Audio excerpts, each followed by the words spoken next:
Okay, well, I needed to eat something. I locked the door and walked downstairs. Peter was sitting across from Heron, his eyes... He is the only character I want to die. And he has not died. I'm so mad that Giannis, my favorite character, has died. And Heron is still alive. Peter was sitting across from Heron, his ears drooping down and his eyes bloodshot like he had just finished crying, or maybe it was the stress. Heron was scrutinizing him from across the table, elbows on the table and fingers interlaced. He wouldn't have looked out of place talking in the confession booth. Sargent was quietly scrubbing an already spotless mug behind the bar, his expression vacant. Thrivey was staring down at his grimoire, though the lack of turning pages suggested he wasn't reading. Solar was seated in the corner of the tavern with a glass in her hands, the fur on her cheeks matted. Fortunately, no one unwanted had come. Who should I sit with? I'm gonna talk to Sargent and Thrivey. I sat down in the bar. Sargent had picked up another cup to scrub and was idly talking to Thrivey. Hold on, let me drink some water. Dear Heavenly Father, let us give thanks for this sausage that you are about to receive.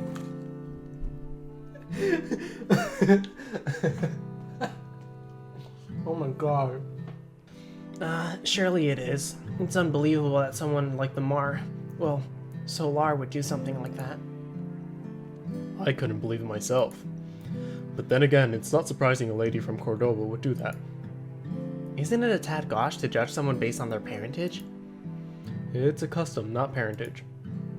Sargent turned down the cup on the bar and leaned forward, tapping the wood of the bar with his index finger. If the judiciary is to be believed, Cordoban ladies tend to deal with unfaithful spouses in a very direct manner. And how would a tavern owner this far north know such things? Thrivey frowned at Sargent, his expression quizzical. Secret, like the recipe for my cider. Sargent shrugged his shoulders and walked into the kitchen. Who should I sit with? Oh, okay, I guess that's the entire thing with them. Alright, let me get my two least favorite characters out of the way. Sat down at an unoccupied table next to Peter. Peter had already stopped crying and was talking to Heron in a trembling voice. It's quite alright. If you need help, don't hesitate to ask. God would never abandon any of his children. But it's too selfish of me. If I really do so, I would have make danger. You put me in danger? Yes, put you in danger. By the blessings of the god, I fear no such danger. Such bravery is God's gift to my service to his children. So don't worry, just say whatever this request is. I can't sleep in my room with the idea that Kane's killer was only one wall away from me. But a change of room would just put him nearer to where Kane passed away, wouldn't it? Don't worry, you need not fear any restless spirits, as I have given them the proper rights. They are where they're supposed to be. It's not that I don't believe you, it's just... I'm just afraid. Father, can I change room with you tonight? Heron scratched his head and sighed.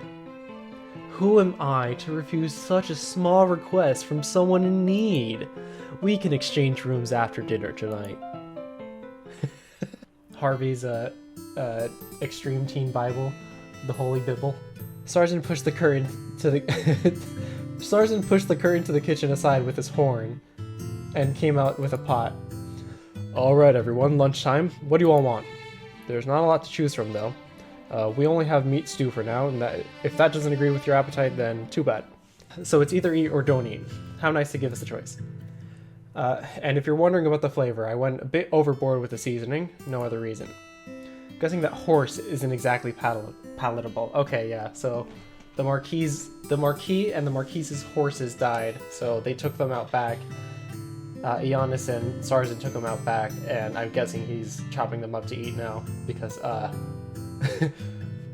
we're probably running out of food since this snowstorm has been going on for 4 days. Sargent spooned the stew carefully into the bowls, collected the last bits of broth into the last bowl. Bon appetit, everyone eat up. Sergeant put a wooden bowl in front of me, then walked to the round table where Solar was sitting.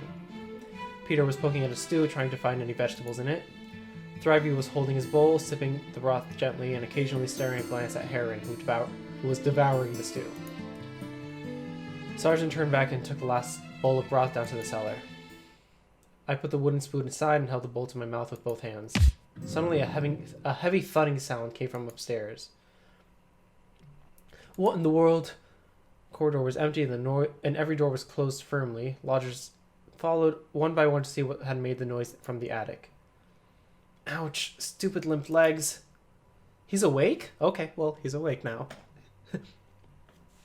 He's awake? Thrivey squeezed past me and hurried up the ladder into the attic. And he wonders why people mistake him for being a kid. When I climbed up into the attic, Thrivey lifted Anzox up from the floor and had him seated on the edge of the bed. Much obliged. I'm just glad you're finally awake. I was worried you wouldn't wake up. Was it really that serious?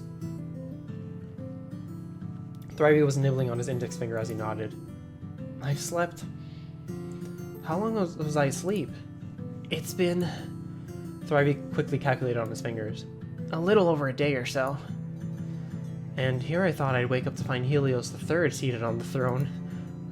Well, I doubt that... Before he could finish, Anzox clamped Thrivey's mouth shut. Take care with your words, or we... Between the heavy snow and the dwindling population, I think we'll be fine. What did you say? Between the heavy snow... No, the last part. What do you mean, dwindling population?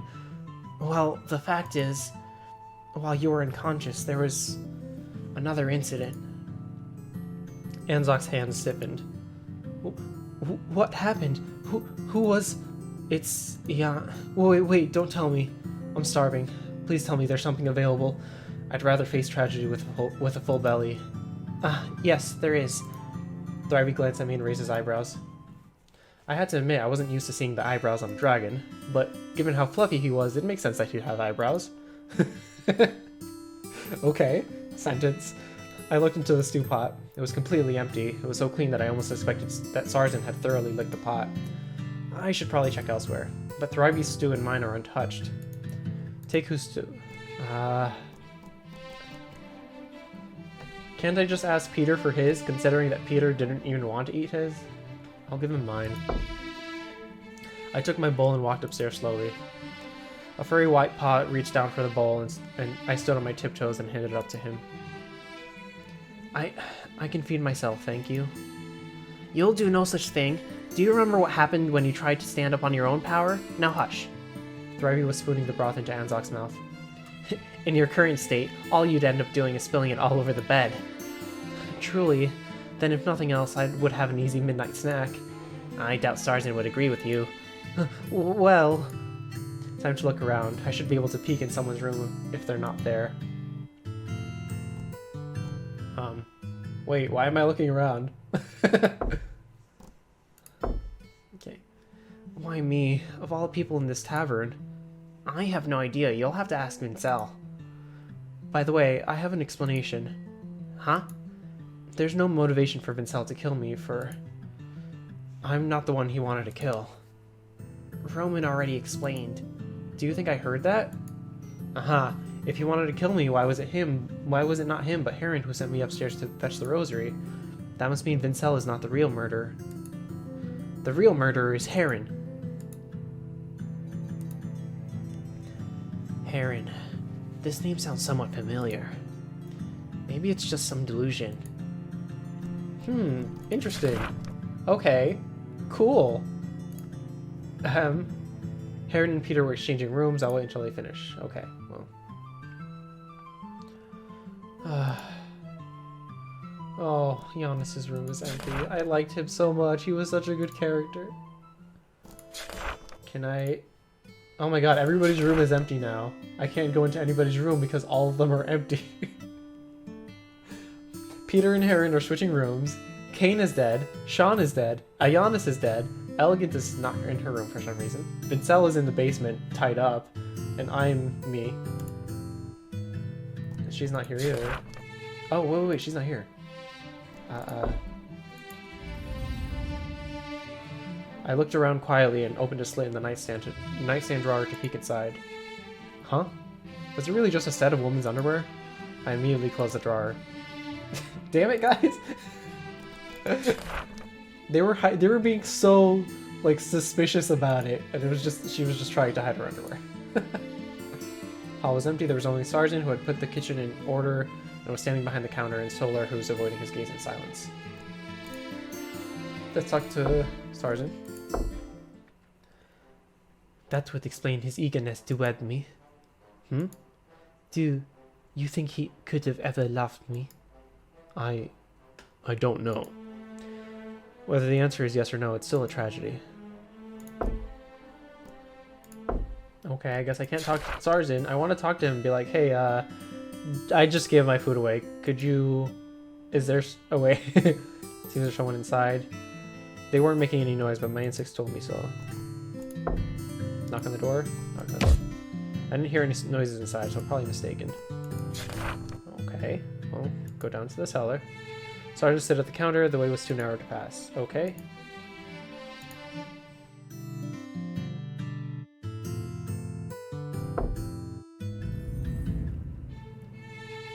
Opened Vincel's drawer. It contained spice samples, wallets, and a pair of gloves. Strange, I remember that when he was taken into the cellar, I heard footsteps from outside the door, so I quickly closed the drawer without touching any of the contents. With no murder cases now, it's inappropriate to search someone's belongings, or at least try not to get caught while doing it. That's true, last time I was here, Elegant was here, so I couldn't search it. Oh, I can check his thing, actually. It's Vincel's luggage. There are 2 sets of fine clothing and a wooden box with various spice samples in it. There's also a stack of fabric samples, but none of them felt as nice as Vincel's own clothes. Okay. Oh, I know what it wants me to do. It wants me to check her notebook. Oh, okay. Never mind. He's sick of seeing it. Alright. It's not letting me check the notebook, which is the one thing I would have wanted to check.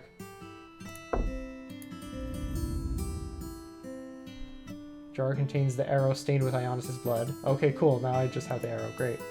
Most arrows only kill one person. I guess it should feel honored to be involved in 2 murders. The beds were so messy I couldn't stand it. Why is the snow still falling? Okay, no. 2 shirts, 1 white, 1 blue, same texture style, pair of pants. I think the game may have broken itself on me. I love that my stream has become me watching someone else trying to play this game. Wait, hold on. Oh, there you go. Now it's working. Cool. Cool, great. Oops, my bad. No, why? Go away. Why did my little thingy come up? Very well. So why was I struck by the ladder? Sabotage. Vincel broke the handle so the ladder fell down at the slightest touch. What? I don't know him at all. What made him do such a thing? I don't know. Roman... Did Roman not tell you why? He doesn't know either. Wait, you mean that Roman doesn't know why Vincel wanted to kill me? Yes, Vincel is bound in the cellar and refuses to say anything. Help me out of this bed. I want to meet him. It's useless. Well, I would like to go downstairs anyway. I left some of my things downstairs. Then I'll fetch it for you. Describe the items, please. You... Into the hall. Whoops. Talk. I can't imagine what caused this indiscretion. Was he always this way and I just failed to see it? Have I grown too old or too thin or too fat for his liking, or was it just that I no longer excited him? Not to interrupt, but it's probably not your fault. Perhaps, but I can't help to think that if we hadn't argued before, he wouldn't have... Not to speak ill of the dead, but someone who cheats is going to cheat no matter the reason. No need to beat yourself up about it. Who else should I blame then? It's impossible for me to push all the the responsibility onto him. Now I was getting curious. How could someone who seemed as meek as gentle as Solar ram a dagger so deep into Lunique's body? He isn't totally to blame either. It wouldn't have been so bad if the laws of Apollyon were a bit more lenient. Lenient? A lenient law won't constrain anything. That's not always a bad thing. For example, according to the laws here in Apollyon, sex between males is a major crime. If it wasn't, he wouldn't have felt the need to marry you to hide his true self. Hide his true self. Solar lowered her head and turned the ring around and around in her paws. I guess this game does take place in like the 1200s, just in like a furry fantasy world. Can I go into the cellar now? Yes. Okay, good. Vincel tilted his head to the side to see, as he twisted against the bindings holding his arms, his eyes unseeing. Vincel rocked violently on his chair, leaning towards the cellar exit with bared fangs and an angry snarling hiss. What are you doing here? If you've got nothing to say to me, then get out! His fur was disheveled, his eyes were bloodshot, and his jaw trembled when he spoke like he wanted to sink his fangs into my throat. After just one day in the cellar, Vincel's genteel manners were gone, replaced by an almost feral, predatory savagery. Was he always like this, and just hiding it? Yes, I already know, but you guys still don't stop. I'm not interested in telling you stories today. Fuck off. Vincel rolled his eyes and turned his head away from me. I claimed it at the cellar and returned to the hall. The tavern's atmosphere was a bit brighter since Anzox had returned, and a long absent smile had returned to Sarzen's face. I sat down at the table by the hearth opposite of Anzox and Peter. I suppose it's fortunate that it was I who was struck by the ladder and not someone else. Don't say that. True, you don't have much fame or money or success right now, but actually, I meant it's because I have my scaly armor. Otherwise, well, Peter froze with his mouth half open, as though his brain was catching up to his jaw. I mean, you're also right about the other stuff. Sergeant set 3 bowls of stew in front of us. The stew seemed a bit lower in quality than before. I could see how stringy the meat was without even trying. Enjoy your meal. Easy for him to say. You need strong jaws to eat this. Anzox held his bowl to his mouth and poured the contents down his throat. I could have sworn he didn't even chew it. Peter slowly picked up a piece of meat, wrinkled his nose, and took a bite. I'd imagine Sergeant's produce reserves were already empty, but in our current situation, being picky wasn't an option. After chewing a long time, he turned his head and watched Anzox lick the bottom of the bowl. Still hungry by chance? Of course. You think a dragon's appetite could be so easily satisfied?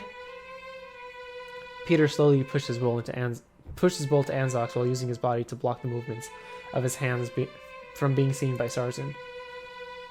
Besides, I was hungry before and missed Christmas dinner. I swear I'd eat a horse, saddle and all at this point. Then you'll probably like the stew. Anzox grabbed the bowl in front of him and poured the second bowl of stew into his mouth. After dinner, everyone stayed in the hall. No one wanted to be the first to go upstairs, so everyone sat silently in their seats, staring at each other with the sound of snow and wind outside the windows. Now that everyone is free, how about we decide on the night watch candidate for tonight? As soon as Anzox started to raise a hand, Flavy glared at him. You may have slept all day and night, but there's no need for you to do a vigil before you fully recover. As the resident doctor, I suggest you rest until your scales have healed. Don't even think about it. Well, what a troublesome doctor you are. Were I not so troublesome, you would be dead. I can do it. I am the tavern owner, and... Before he finished speaking, Sarzen was interrupted by a great yawn. Never mind. I raised my hand. I can handle it if nobody else wants. Don't you have a cold? It's fine, it's just a cold. I can tell by your voice that your throat must be sore. Are you sure? Don't worry, I'm fine. I adjusted my collar. It should be difficult tonight.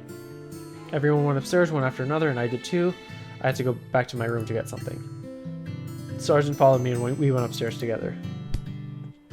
I got into the room, and I could hear the sound of keys turning and locks clicking from the hall. I settled down, prepared to spend the night awake. It wouldn't be too difficult to hear anything happening upstairs, so I might as well be here. In all aspects, in fact, this room was the most suitable place to keep watch. I just can't fall asleep.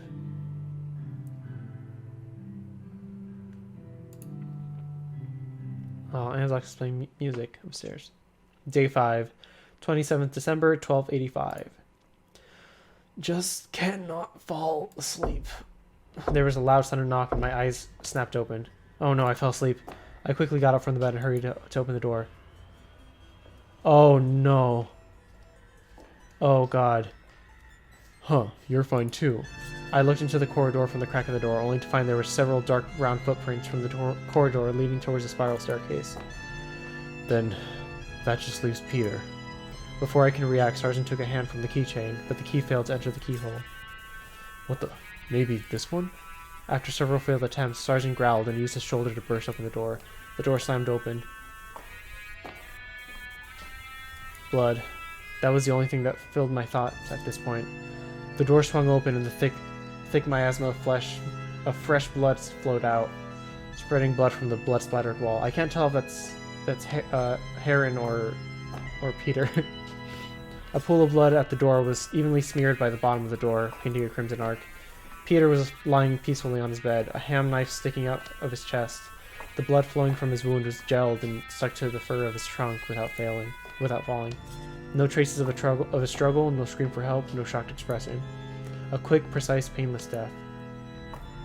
That was the only comfort I had, and the only thought that kept me sane and aware in the face of such a brutal scene. Sergeant stood there numbly. His hand fell slack from the doorknob as he stepped into the room, his foot landing on a half-dried, bloody footprint. How could he have so much blood? As if every word would just squirm free from his gritted teeth, Sergeant bent forward and slumped to the ground. The impact from his body even shook the wooden beams that help up the ceiling. Anzox and Thrivey ran up from the side, holding his shoulders to help him up.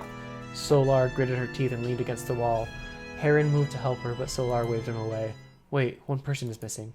I raced downstairs to the lobby. The fire was out. Footprints stretched all the way from the stairwell and stopped in front of the counter. The dark red stained the carpet and the wooden floor. Roman was laying on the counter with his back Wait, what? Roman was lying on the counter with his back undulating and he slept soundly. The bottom of his boot was covered with a brown-black clotted blood and a fine powder and was constantly peeling off the boot. I'm not playing as Roman, I'm playing as Elegant. Roman! Taking care to avoid the footprints, I rushed to his side and shook him vigorously. Huh? What happened? You fell asleep. What? I fell asleep. What time is it? There is one other matter. Is that blood on the floor? Before I can speak, Roman crawled off the counter, then froze. His horrifying gaze followed the blood on the ground from the staircase to his boots. Peter is dead. This wasn't me. Really? Why would I kill... You believe me, right? I felt a rough, scaled claw rest on my shoulder. We need to talk. Now. Sergeant grabbed my arm and dragged me to the staircase, where he whispered in my ear. Elegant, I need your help. Have you ever done detective work? Once. Good enough.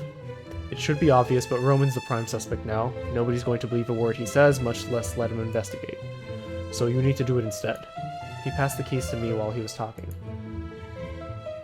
Are you certain of this? It would be better if I oversaw the investigation and vouched for his conclusions. Roman told me that you were the cleverest feline he ever met. I believe you can find the truth. Faint prize aside, that hardly sounds like Roman. And you're the only one who could prove Roman innocent. I am not interested. Well, I guess I'll have to turn to Anzox for help. Absolutely not. Start working then. Search start. Cool, I'm Elegant. That's cool. Oh, okay. I don't know why this into seeing so many murders. It's a little tiring. I don't know what just happened. Oh, look at him, he's so sad.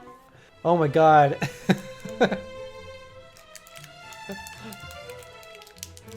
Thank you, Chu. Chu just drew me a little talking drawing thing. It's so cute.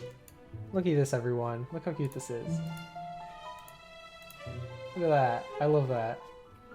I would use it right now, but this is already a visual novel game, so I can't like have my avatar in the bottom corner talking over on top of the other avatars. It'd be a little weird. Roman is sad boy. Look at he. Look he. Roman is curled up by the counter like a frightened bird. I have something to ask you. Just say it. His fur is messy and his eyes are dark and defeated. Sorry. I know this is difficult, but I believe you're innocent. As a detective, you're not the sort who would harm others on impulse. That's nice, but what about the others? The others, well, they think I did it. I know why Sargent didn't ask me to investigate. I do. I'm the most suspicious one right now. But there's something, although I can totally understand why, if I were like him, I might have done the same. But there's still something I can't accept. Do you remember what happened last night? Nothing happened while I was keeping watch, but I fell asleep. I was too tired because of the cold. But I think I did hear something before I fell unconscious. So what was it exactly? Did you hear where it came from? No, I don't know. Roman scratched his left ear and avoided my eyes. Right, there is something weird. What is it? Before my night watch, I checked my right pocket to make sure my key was in there. But this morning, I found my key in my left pocket. Interesting. I gently touched his shoulder. His ears twitched in his hand, which had almost gone to his mouth. I lowered. I inspected him carefully. He's wearing his coat as usual. The collar band was made of wolf skin. He was wearing his blue shirt today. No blood stains on his trousers. Some cracked, clotted blood on the sole of his boot. And there are traces of splashed blood on the boot. Okay. Anyway. It's definitely Heron. I have to figure out why Heron has done this. Hey, I can look in the mirror now as a cat. Oh, she looks cool. She looks badass. Look at that. She's like, I'm gonna find whoever murdered them. My reflection is passable, but not as good as the real thing. It was a bad idea to disguise myself as a nun. My expression looks too fierce.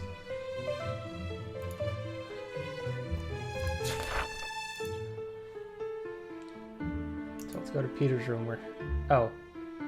Oh, right. Did it already switch? Yeah, it did, because Peter was originally down here. Let's go to Heron's room then. Hey, Mr. Probably the Murderer. Observe Heron. Heron is wearing a black robe. I believe it's called a habit? No. All this stress is playing havoc with my memory. I should have done more research for this job. At least I can recognize that. There's also one of these on my chest. I can refresh my memory later. Focus. What did you do last night? I offered my prayers to God and went to sleep. There is nothing special. This repetition grows tedious, but I suppose those with normal lives really have nothing to say. Why did you and Peter switch rooms?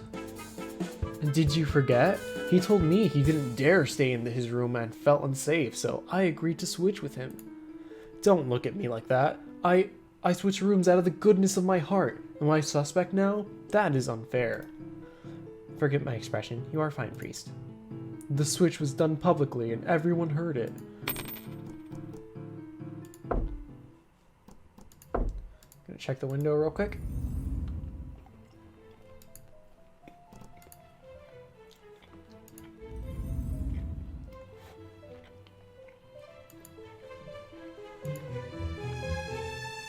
Okay.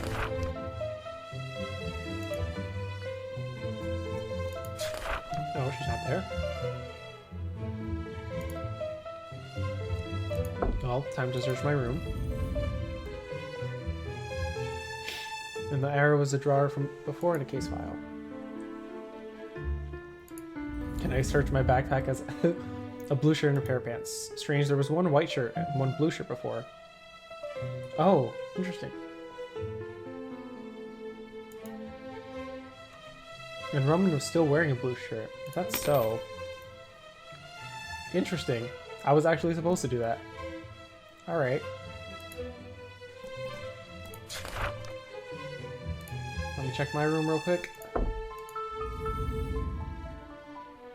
I wish I had crossed off Peter in my notebook now. If nothing else, it would have diverted suspicion from Roman.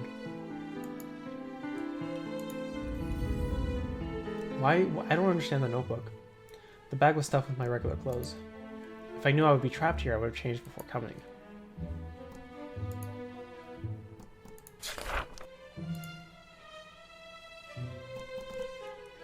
Okay. Is there any progress on the autopsy? I'm performing it, don't rush me. What did you do last night? I slept soundly last night. Why? Because Anzox wasn't playing that blasted lute. Really? I heard it last night. Alright, whatever.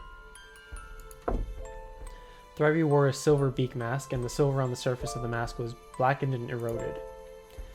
But most doctors believe that this layer of black silver tarnish could better protect him from disease. But Thrivey's wearing a mask to examine the body, or perhaps to hide his expression. Can I search it? Please wait, I'm still examining the body. Okay. Okay. Oh, I probably should search the corridor itself because there's blood everywhere. Oh, she's here. This is so much. Look at that. Oh, on the left. Is it not going to let me click the blood? The abundant amount of blood? Okay.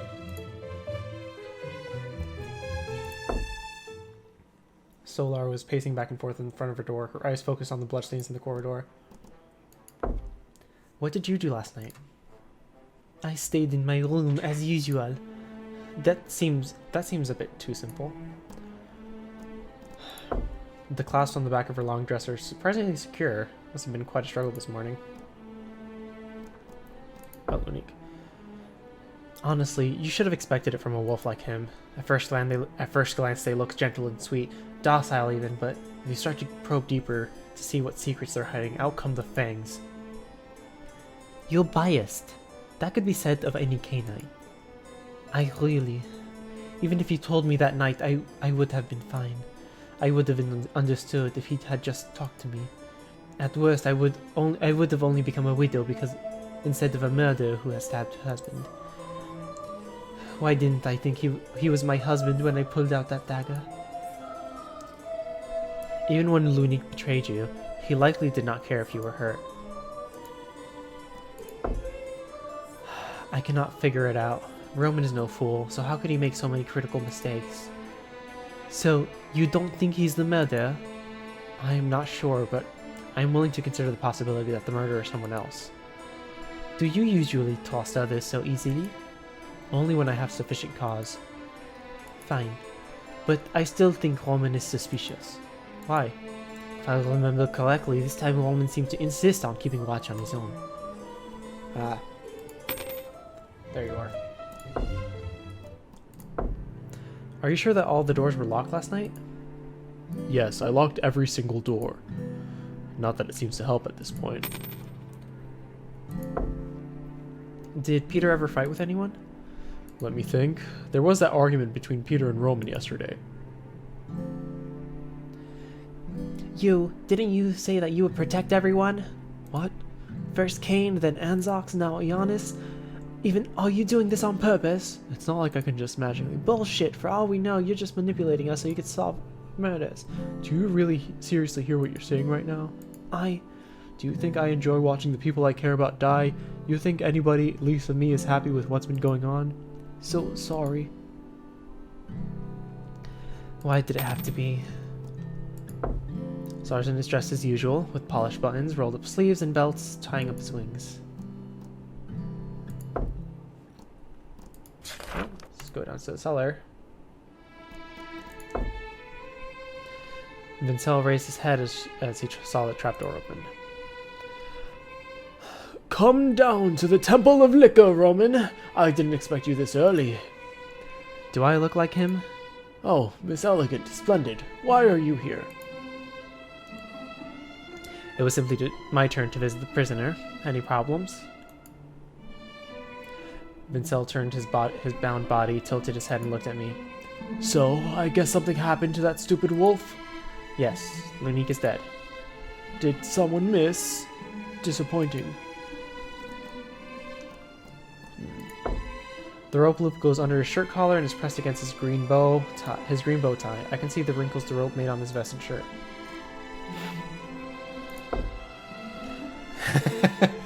What did you do last night? Vincel sneered. What did I do? Well, after I attended the opera, I had a lovely dinner at... What do you think I was doing? That was a silly question. Did you hear anything last night? Not a blessed thing.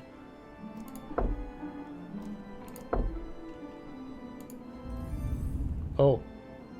What is that cup used for? I do not know and have never asked.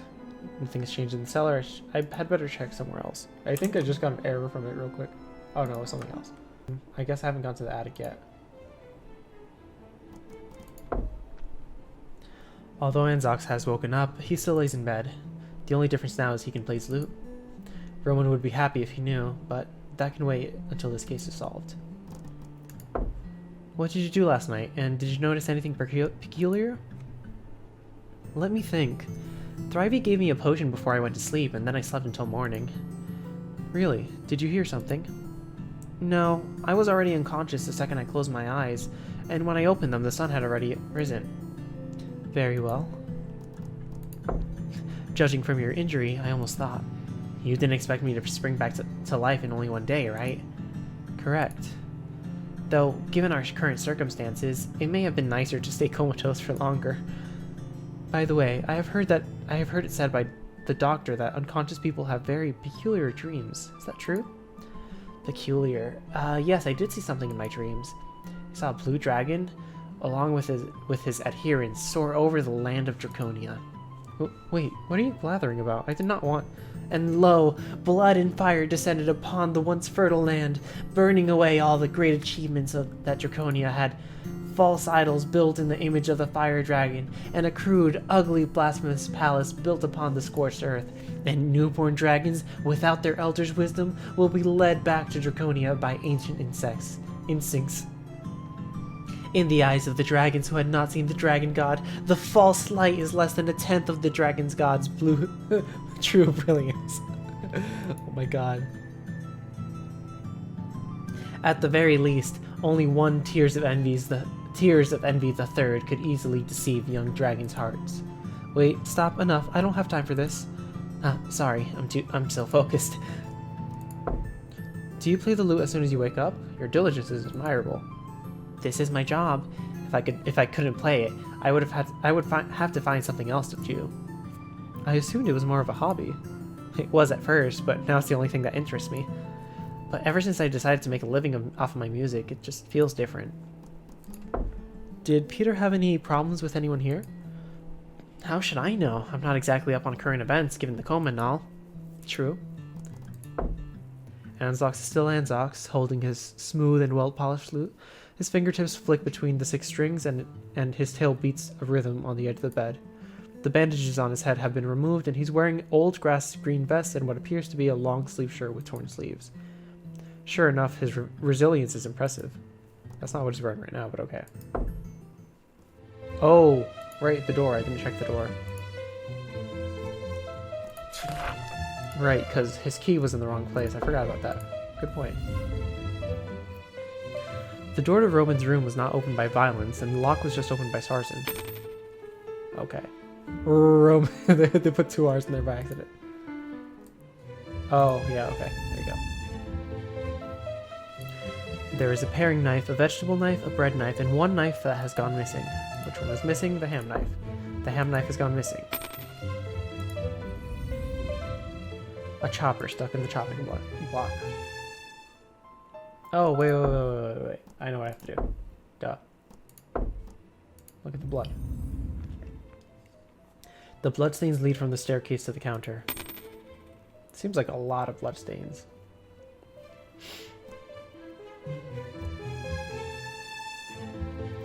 That should be the last clue. Oh, what's this? There appears to be a small rag dropped by the fireplace. I extend my claws to pick it up and inspect it. Splashes of blood. The edges are charred. Curious. and its texture.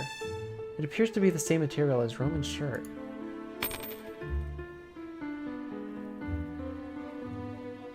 I wonder if someone went into Roman's room, put on one of his shirts, killed Peter, then came down here, burnt the shirt that they were wearing that was Roman's shirt, and then put on their their regular clothing again.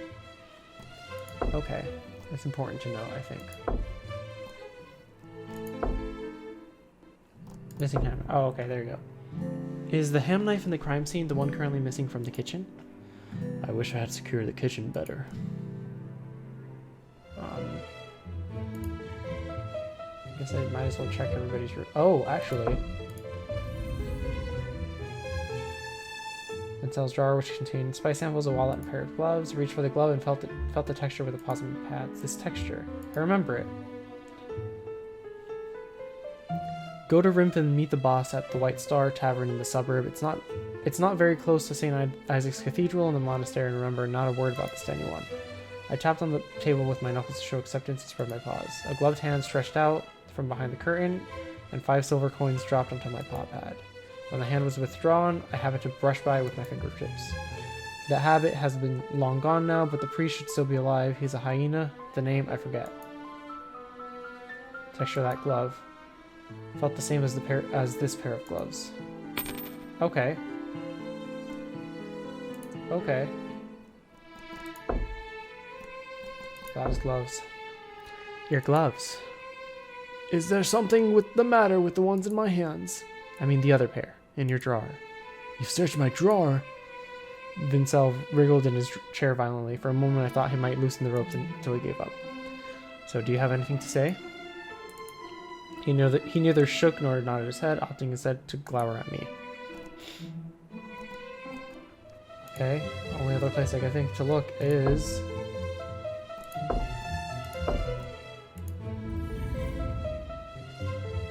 room keys hanging over the bed. Sergeant hangs the keys of the available rooms here. But Sergeant only has a cellar key. Only Sergeant has a cellar key, and it's not on his keychain.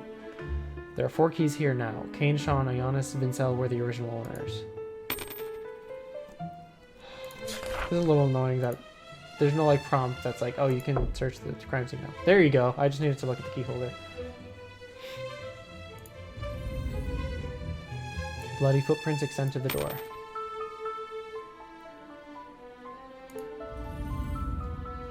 Blood spilt all over the nightstand and the ground.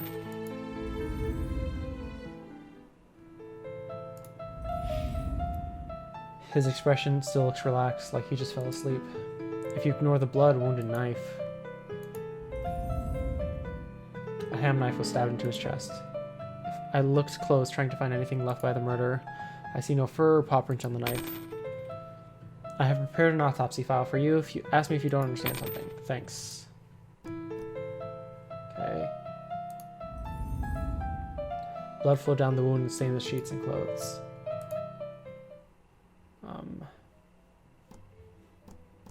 Clue. Autopsy. Sergeant found Peter dead in Heron's room 30 minutes ago. Time of death is about 3 hours ago. Pete suffered multiple wounds to his chest caused by the ham knife found in his body, severely injuring his internal organs. There's no sign of struggle. Peter was found with a quilt covering him. Wait, so he had multiple stab wounds on his chest? I only see one. Okay, weird. Oh, no, okay. I open the nightstand. Our room key is still inside and must belong to Peter.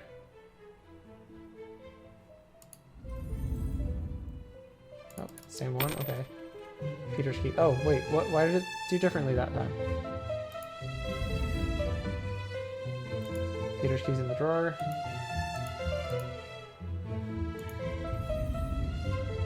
Blood sprayed on the wall. From the shape of the bloodstains, Peter began to spurt blood while he was lying there. Okay. I think that's everything I have. I open the nightstand. No, again, same thing. Back.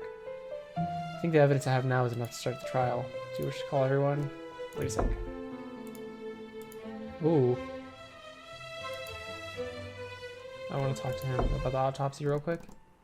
May I know more about the condition of the body? Alright. The deceased is Peter, a male rabbit, about 20 years old. He was found by Sergeant in Heron's room 30 minutes ago and died around 3 hours ago. The deceased was lying supine on the bed in the room with multiple single-edged stab wounds on the chest, piercing into several major organs. All wounds conform to the shape of the ham knife in his chest. The cause of death is presumed to be the cardiac rupture or massive blood loss. No other wounds were seen. The bedding was neat and covered the deceased. There was no signs of a struggle at the scene. That's all I can find out so far. Okay. Alright. Your whereabouts night. What did you do last night? I slept sound last night. Why? Because Anzox. Okay. Oh, okay. That's new. Why? Because Anzox wasn't playing that blasted lute. So what exactly did you feed him yesterday? Tincture of valerian root. Do you really think I would believe that? Valerian root was the primary ingredient of the medicine. Okay. Alright, stop inquiring. Search. Yeah, that's it. Back. Yeah. Because the shirt was burnt. Yeah, beacon trial. I think that is everything. Unless I wanted to go downstairs and talk to him, but I think it'll happen within the trial. Okay. Okay. Yes, I wish to save progress. I actually realized I don't think I saved after the last one, but whatever. After a thorough search, I asked everyone to come to the hall for trial. You seem a little nervous. Oh, do I? You're crumpling the hem of your dress. So I am. First time adjudicating? It doesn't matter because the great Anzox is here to help. I doubt I'll get help from someone like you. Thank you. Let's start with the simplest... Oh, don't mind me. Roman spoke habitually, then remembered the situation and covered his mouth. Very well. Let's rule out the simplest case first. Peter was. It's quite obvious this time, that much is clear. You got it right for once. Peter should not be able to stab himself so many times, then peacefully cover himself with a quilt as he took his final breath. Peter couldn't do this, but someone else could have done it for him. Are you suggesting? Let us assume, for the sake of argument, that Peter committed suicide. The scene could have been arranged by someone like this. Peter was not murdered, it was suicide. Peter stabbed himself with a ham knife from the kitchen into his heart first, then pulled out the knife and fell onto the bed and died. Sometime later, another person entered the scene and arranged Peter's body on the bed and covered it with the quilt, so that it looked like he was still sleeping. Then they inserted the knife back in, causing multiple wounds. The one who did it did so because they wanted to frame Roman for Peter's death. Something feels off. Time to press harder for further information. What should I ask? Order of pulling the knife and lying down. What if the knife was pulled out after he fell down to the bed? Isn't that harder to do? The knife would sink deeper in if he had fallen on his back. Reasonable, but not quite convincing. Why did he commit suicide while sitting on bed? Would it not be better if he laid down and did that? If he wanted to stab the knife into his body, sitting would have definitely been more convenient. If you lie down and try to stab down, it'd be difficult to push hard. He probably wouldn't be able to get a deep enough puncture. Fascinating. Perhaps it'd be more convincing if you would provide a quick personal demonstration? No? Should I ask? Why was he stabbed so many times? To make it look more like a murder? Only to frame Roman. Why did he do so? I don't know. Maybe he had some kind of blood feud, or maybe he just hated Roman that much. Talk about leaping to conclusions. What should I ask? Once more from the top, please. What do you mean? I mean, for you to repeat your testimony. Peter was not murder, it was suicide. He stabbed himself while seated on the edge of the bed to make a wound deep enough to be fatal. Then he pulled out his knife because it would have been hard to pull out the knife if he fell down on the bed first, then collapsed. Sometime later, another person entered the scene and arranged Peter's body on the bed and covered it with a quilt, so that it looked like he was still sleeping. Then, in order to make it look worse, they stabbed the body again, leaving more wounds. Someone here hates Roman, so they wanted to frame Roman for Peter's death. So you think Peter was seated on the edge of the bed with his chest spilling blood everywhere? That's right. Then that seems to contradict the evidence. What? Blood and seeing. Yes. Wounds spewed blood while Peter was lying in the bed. The blood. The blood covered the whole room. Which spot do you mean? The stains on the wall. Huh? You can easily follow the directions where they came from.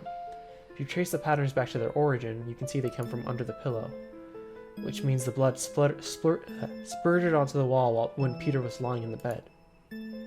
If Peter killed himself as you said, then the blood spray would be impossible.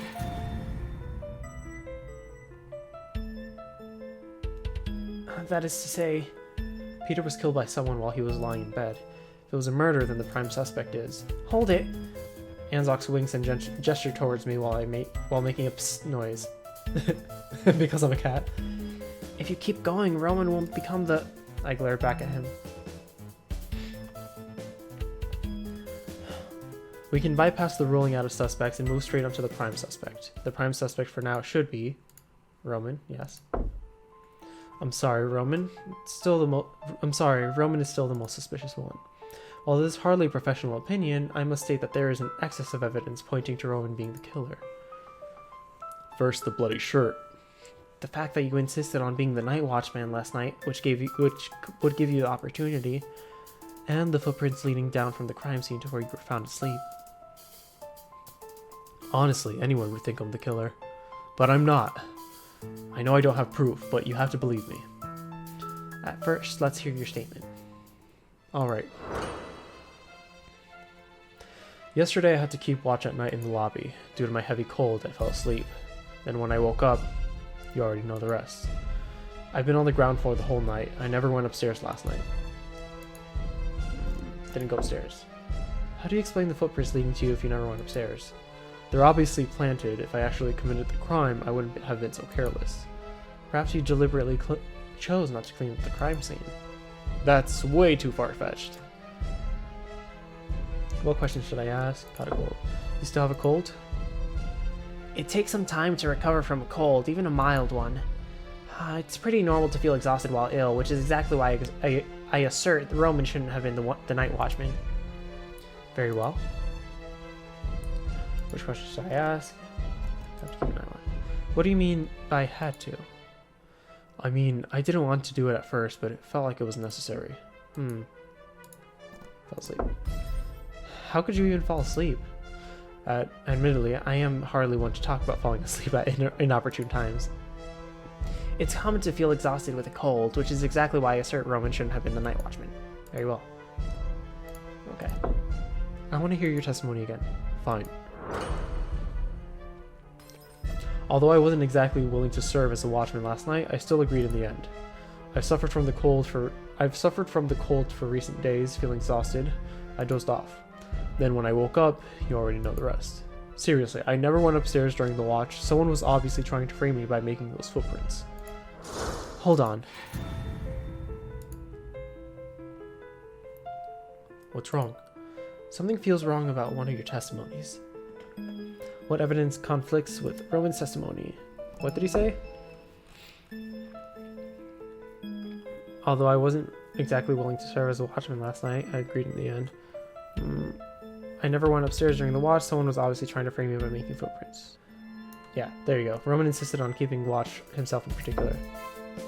If I remember correctly, you insisted on to hold the post of watchman yourself last night. You could have easily refused due to your illness, but you still agreed to it. Can you tell us what your reasoning is? It's only because I couldn't stop everything that happened during the past few days. I only did this because I was feeling guilty. But there's so much evidence. Elegant, what do you think happened? Alright.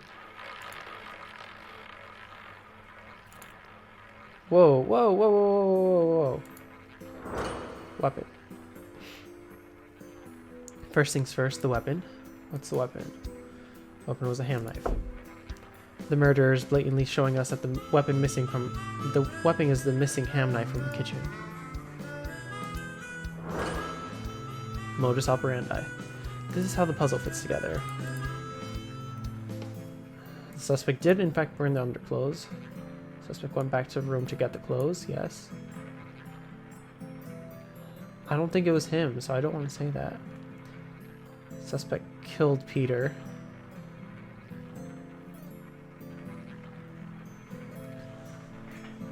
It's framing him. I don't like it. Suspect went back downstairs. No.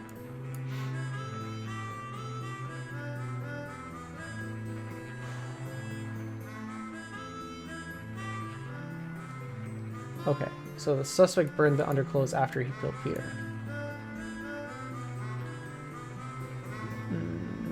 And then he went downstairs after that.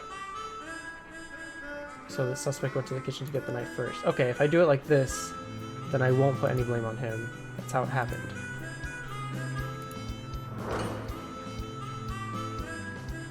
The murder is... Wait, who could...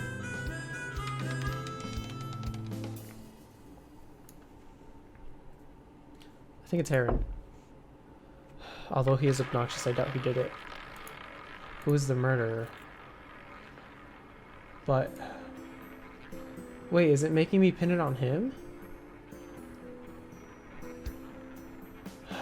Dang it.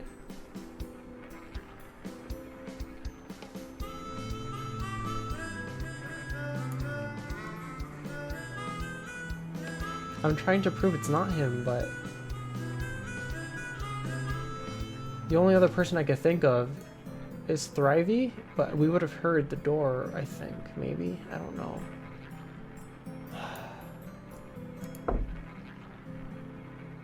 As much as I do not want to admit it, as far as I can tell, the murderer has to be Roman. Alas. But you don't really have that strong a motive. Because you felt guilty? That's not really a motive. Peter witnessed murder? No. What? What do you mean Peter witnessed murder? Roman and Peter had an argument. Do I really seem that mean? This doesn't seem right. So this is how the case goes. Hold on. Here's playback. When everyone was asleep, you went into the kitchen and took the ham knife, then you went upstairs silently. You went back to your room first, then took a shirt with you to block the spurting blood. Then you opened the door of Peter's room, stabbed Peter to death in his sleep. Then you took off your shirt, went downstairs, threw it to the fire when you were in the hall, but unfortunately did not burn completely. You fell asleep before you were able to clear away the footprints. Is that so? No, something is clearly wrong. What is it? Hold on, let me think. It's you. You did it. I didn't want to believe that you could do something like that, but now I have to admit, I was wrong to believe in you. No. Don't come any closer. I believe in your good nature. I can't believe it. Is Roman really the culprit? Based solely on the evidence available, it could only be him. Wait, no, I must have missed something. I may not have figured it out yet, but I know the puzzle is not yet complete. I need to stop them before it's too late. Wait, I still have a few questions. What?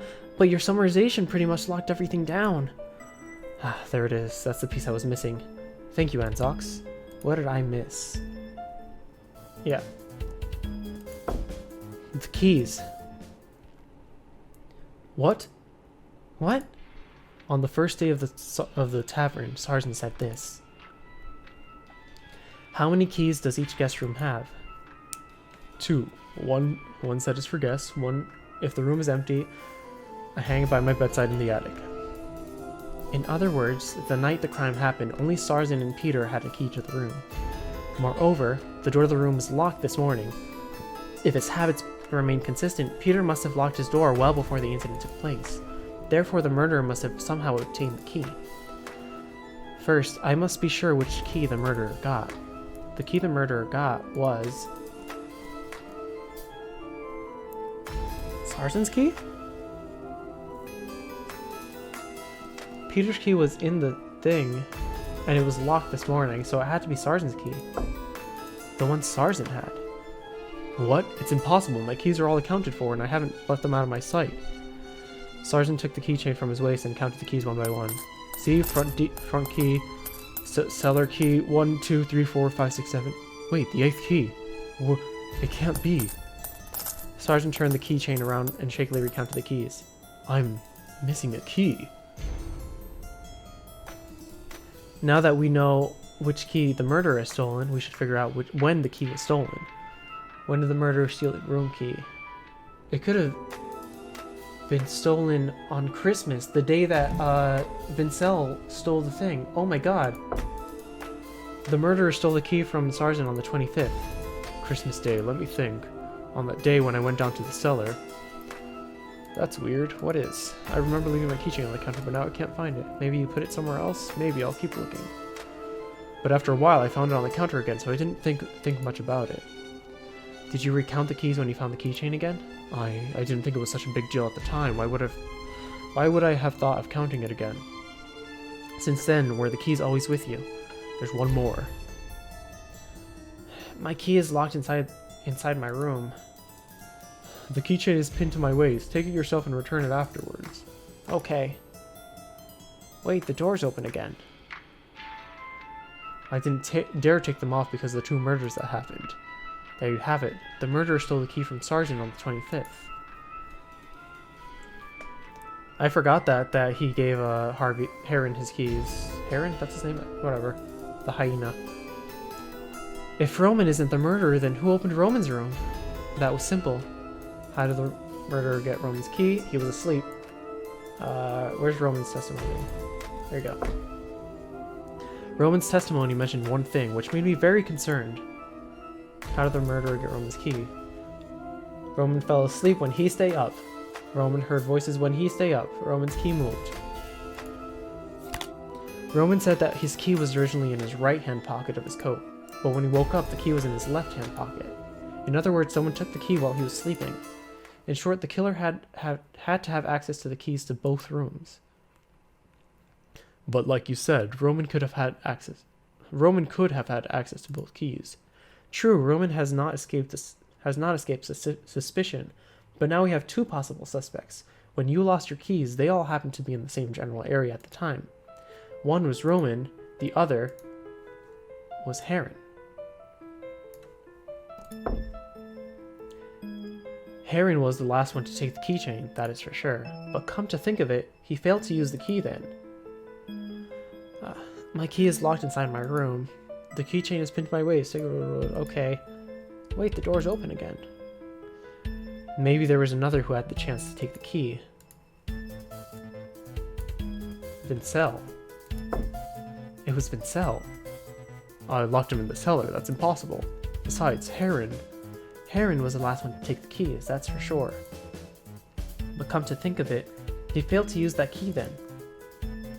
My key's locked inside my room. The keychain is pinned to my waist. Blah, blah, blah. Okay. No, it was entirely possible because you had not locked the cellar. Hold on. What? Did you forget? What was the evidence that Sargent had not locked the cellar? Wait, what? Was there evidence that he didn't lock the cellar? Sargent locked every guest room, is that it? Oh! He didn't steal the key to the room, he stole the key to the cellar. Although you had the key to the trapdoor of the cellar, when you testified today, you said it like this. Every guest's room was locked. I really forgot it. In other words, Vincel could have escaped from the cellar. I don't believe it. He is tied though. Yeah. It must be someone who's working with someone. I did not mean to accuse you of anything, but Vincel can easily open the cellar door and come out. He wouldn't be able to break the rope or untie my knots. He couldn't even free himself from the bondage, much less steal my keys or kill someone.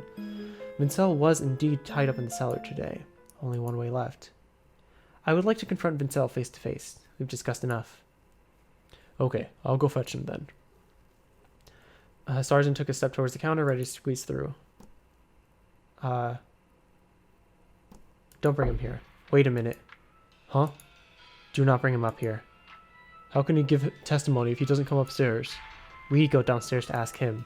Huh? What's the difference? Just go down there. Yeah, because if we asked him to bring him up, if he was able to escape his bonds, then he would be able to kill Sarzin.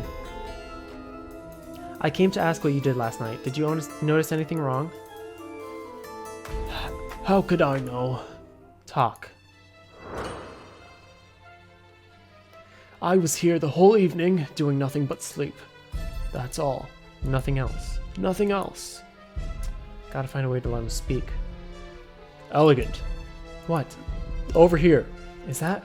I found the key. Where? Behind the barrel. I've got it. And I discovered something else, though I don't know what it could mean. What discovery? When the cellar was first built. Oh yeah, those were rough. So you can cut yourself on them. He can cut the rope off of there. When the cellar was first built, the iron chain on the barrel rack was handed over to the blacksmith's apprentice for practice. The apprentice was a few sandwiches short of a picnic. The chain he made was hinged without grinding it smooth. Every time I touched it, I'd scratch my scales. Over time, I tried to avoid it and not touch the chain, so I developed a layer of rust. So what? I just glanced when I picked up the key and saw that there was a lot less rust on the chain than usual. So what happened? Normally I would take a more deceitful approach to making Vincel talk, but Roman, I doubt he would accept anything other than logic and facts to solve this case. Last thing he needs is more stress. As annoying as it is, perhaps I should do it his way. How should I do this? Do it my way or do it Roman's way? If I agitate him doing the angry cat lady way, he would probably try to come at me. And because I'm down here with Sarzin, both of us are safe, I think. If I just use Sarzin to bring him up, then he would probably have escaped and attacked. So I did just save it. Let's try my way first. Only someone as stubborn and foolish as Roman would think of fighting a suspect fairly. If he can do it, then I should be able to do it as well. No need to worry. I just came downstairs to ask you 2 questions. The others are almost sure that Roman is the murderer. Being in the same tavern as the killer detective. A pity about Heron. What's wrong with Vincel's words? Heron is poor, Roman is the killer. Yes. What do you mean, poor Heron? Heron? I may not have been his friend. He was still a splendid friar. Why, is it odd to mourn the dead? Not in the least. But you have piqued my curiosity. How did you know who died? Well, because I heard you talking in the hall, that's all. You have excellent hearing, then. Sergeant covered his mouth tightly and didn't let himself laugh.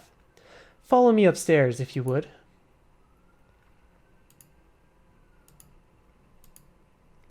Let me introduce the victim of this case, Father Heron.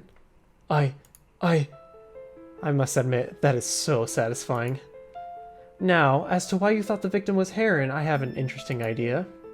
Of all the people present, only Vincel was in the cellar, and because of that, he was unable to hear the discussion from earlier today. That means there's only one thing Vincel does not know, and because of that, nobody in this tavern except Vincel could make this mistake. Well, what did Vincel miss that made him... it was that they switched rooms.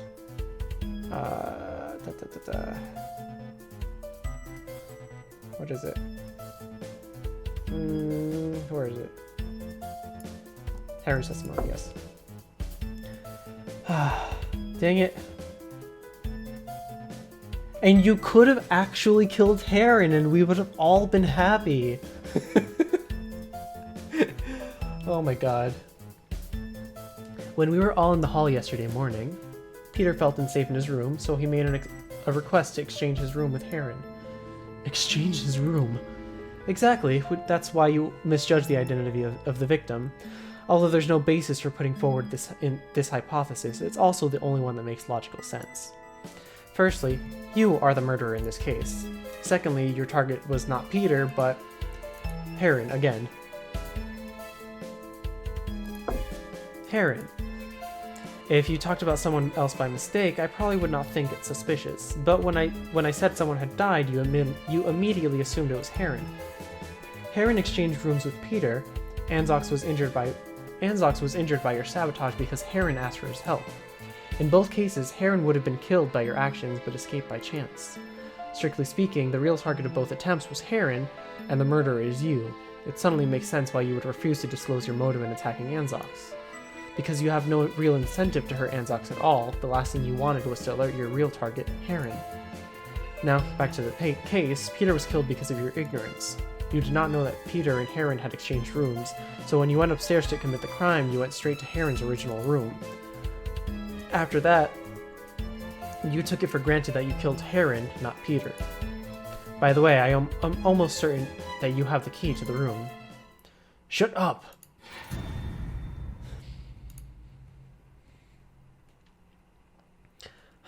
As splendid as that long lecture of yours was, aren't you ignoring the most fundamental problem? What? Sergeant has completely tied my hands. I had not expected him to be that quick. I had hoped my momentum would force a confession. What, do you think there's a way I could kill someone with my hands tied behind my back? I almost have him. Focus, Elegant. It's not as if you can't pick up a knife with your hands tied behind you. Is gibbering the best you can manage? That was too far-fetched, but can't think of any other explanation. Hold it.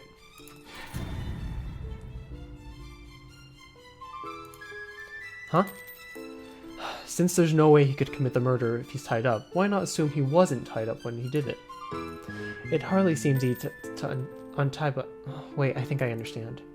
You want me not to consider the situation of being tied up but still be able to commit murder. You want me to consider he wasn't tied... He wasn't... Oh, they both saying it at the same time. He was not tied up when he did it. That is to say, what did the killer use to break the rope? The chain. I just saw it. It's another chain.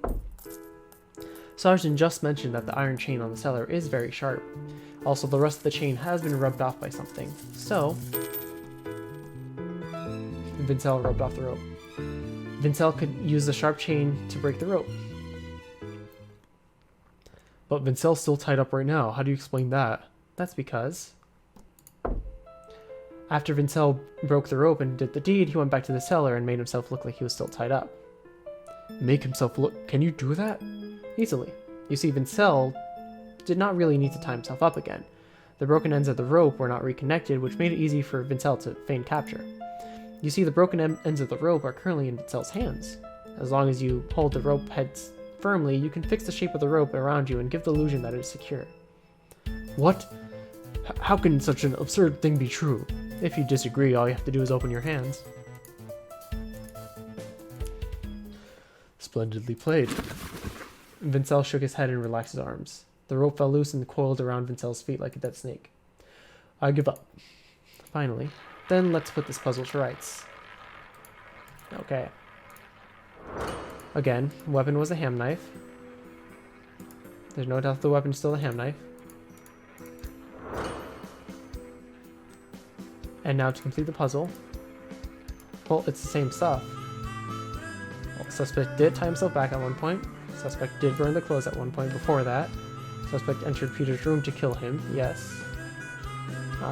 Suspect jumped out the window. No, that did not happen. Suspect stole Roman's key. That happened before everything. Suspect rubbed off the rope. Okay. That happened before everything as well. So, suspect rubbed off the rope, stole Roman's key, entered Peter's room to kill him, burnt the clothes, and then tied himself back up. The suspect, obviously, we just clear that up, is Vincel. The murderer is no one but Vincel. And the motive, he was trying to kill Heron. The motivation is much clearer than before. It's hatred for Heron. The motivation was his hatred for Heron, although he missed the correct target twice.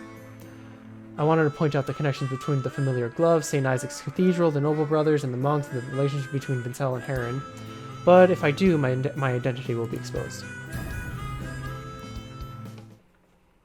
This is how things played out. Case replay. Vincel had been waiting for revenge after injuring Anzox by mistake and being tied up in the cellar. During this period, he did two things. First, he never mentioned his motive for hurting Anzox. Second, he broke the rope using the cellar chain, then rebound himself and held the ends in his hands to make it look like he was still secured. In the middle of the night, Vincel quietly opened the cellar door and snuck into the hall, where he saw Roman, who was asleep. Seeing Roman asleep, he took off his shoes and put them on his own feet, then stole Roman's key. Vincel stole his room key. Then he went to the kitchen and took the ham knife. Then Vincel went upstairs with the knife, stole one of the shirts Roman had brought with him before putting his real plan into motion. Vincel opened the door with the key he had hidden in advance on the 24th. That was the key to the room Heron had been sleeping in. Oh, was that the 24th? I think I hit the 25th.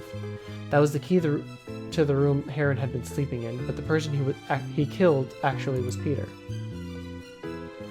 Vincel took the shirt to prevent blood from splashing, killed Peter with the ham knife. Then Vincel went downstairs in bloody boots. As he passed the fireplace, he threw his shirt into it, redressed himself, then walked to Roman and stuck the bloody boots on his feet so that the tracks would lead to him. Thinking his mission accomplished, Vincel went back to the cellar, tied himself up, and waited for the outcome to play out. In the end, I couldn't finish it.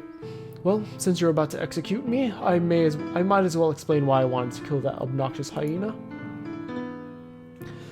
Your reason better be good, or I'll make sure your death is long and slow. All of you have heard the construction accident at the Cathedral of St. Isaac, right?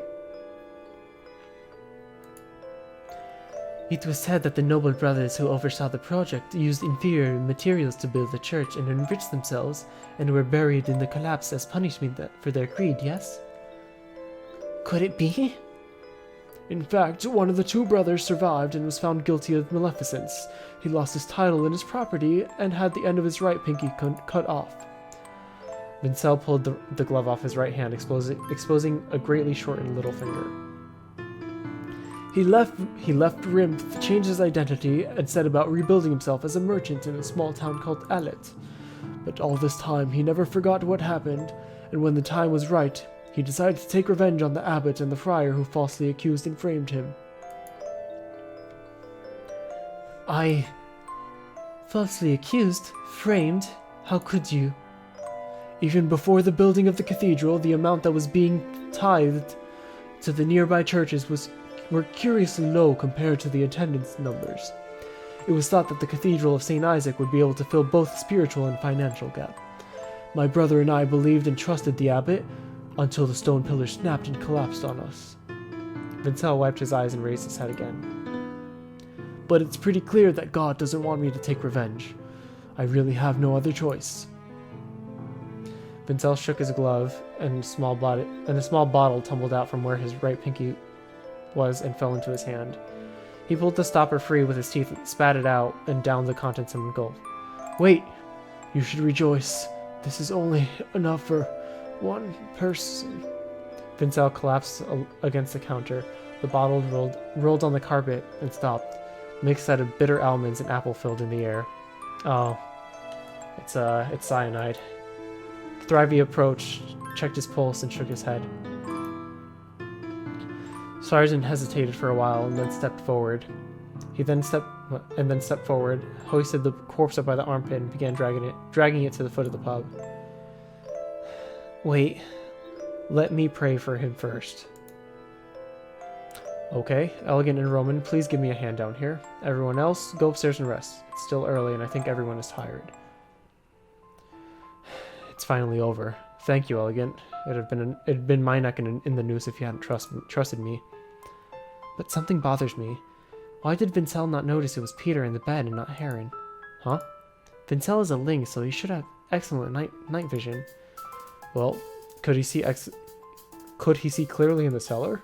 This may sound strange, but he seemed to fail to recognize me several times. But he didn't have any problem in the hall. Nyctalopia. Nyctalopia? A type of vision deficiency. If you don't eat viscera or carrots a long time, your night vision will gradually weaken. Although I didn't exactly catalog Vincel's eating habits, I think it might be best possible explanation for now. It seems that maybe when Sergeant cooked carrot stew, Vincel refused to touch it at all. Well, I think I'll make my way upstairs then. Thrivey squatted and hauled the rope down to lower the ladder. Speaking of strange things, the ladder didn't make a sound. When was the ladder fixed? Also, he was able to lower it himself as well. When was the ladder fixed? Seems that Sergeant was angry with the noise, and so I believe he kicked it out of frustration and accidentally fixed it. Though, admittedly, fixing it by kicking it does sound a little weird. Damn it, no. Can I go back? I didn't save it. Ah, dang it. I should have picked the other one. Thrivey also lowered it by himself. That's very strange, because he couldn't lower it by himself before. Well, if it's alright with you, I'd like to go collapse in my room. Mind if we talk later? Very well. Good morning, then. Roman unlocked his door and stepped inside. Then, that testimony, could we go over it? Sure. I should probably rest too. Okay. I fell into my bed and tried to relax, trying not to think about the massive fiat that I had just evaporated. Okay. When I regained consciousness, the first thing that hit me was pain, indescribable pain. The once splendid stones and slates pressed down on my chest and stomach. It was like I was trying to breathe through a thick layer of cowhide covering my mouth and nose. I could breathe out, but not breathe in. Brando, are you okay? My brother reached out for— oh, okay, this is Vincel. My brother reached out for me with trembling hands, and I could smell the blood in the narrow space. Brando! Please, live on. Remember to, for me. Don't say that. Hold on, someone will find us. I don't know what his last thoughts were, but I like to think they were this. Avenge me. Sonochino Sadame. Chapter 5, Spectre. I just got an achievement called Sonochino Sadame, which is the opening theme to JoJo Bizarre Adventure.